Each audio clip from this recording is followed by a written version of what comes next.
Suite à la réforme de la chasse de 2019, les fédérations régionales et départementales des chasseurs peuvent bénéficier d'aides financières dans le cadre de l'éco-contribution pour financer de nouveaux projets. L'éco-contribution a pour but de financer des projets liés à la biodiversité. Elle est alimentée par un fonds chasseur à hauteur de 5 € par chasseur et un fonds État à hauteur de 10 € par chasseur. L'Office français de la biodiversité est entre autres chargé de la gestion et de la distribution de ce fonds. Ce projet, déjà développé en Dordogne, est interdépartemental, Fédération de Charente et de Vienne, et donc porté par la Fédération régionale des chasseurs de Nouvelle-Aquitaine. Ce projet a pour but d'évaluer l'état de santé des populations de cerfs et de chevreuils. Les indices de changement écologique développés par des organismes de recherche sont au nombre de 3. L'abondance, la performance, la pression sur la flore. Ce suivi spatio-temporel permet aux différents gestionnaires de milieux de prendre les bonnes décisions pour maintenir un équilibre agro-sylvo-cynégétique, c'est-à-dire un équilibre entre les populations animales et les activités agricoles et sylvicoles.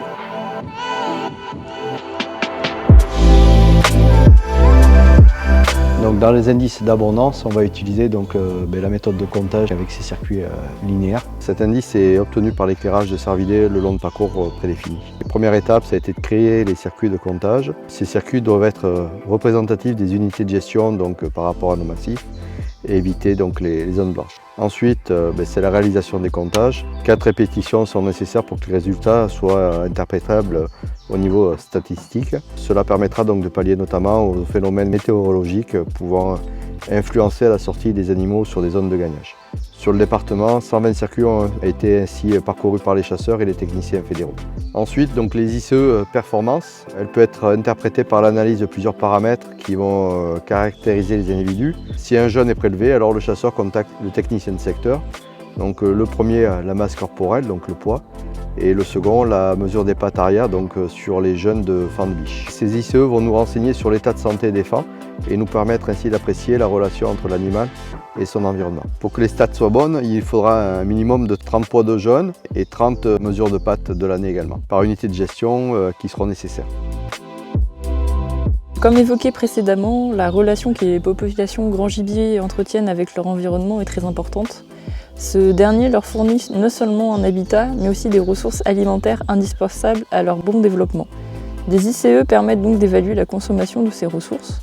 L'indicateur utilisé à l'heure actuelle est l'indice de consommation. À partir d'un réseau de placettes aléatoires, des relevés réguliers sont effectués chaque année avant le dépouillement de la végétation afin de prendre en compte toutes les marques de consommation de l'année. Nous regardons tout ce qui est les espèces ligneuses et semi-ligneuses, donc ça peut être les ronces aussi, voilà, les choses comme ça. L'analyse conjointe de ces ICE à travers la réalisation d'un tableau de bord est nécessaire pour suivre l'état d'équilibre entre les populations de cervidés et de leur environnement. Lors des commissions plans de chasse, plusieurs solutions sont alors débattues. Soit la population peut encore évoluer librement, soit il faut la stabiliser ou d'ores et déjà engager une phase de diminution quand les enjeux forestiers ou agricoles sont trop importants. Cette méthode est largement reconnue par les acteurs forestiers, cynégétiques, services de l'État, mais l'utilisation des indicateurs de changement écologique reste à développer ou améliorer sur de nombreux territoires de la région Nouvelle-Aquitaine.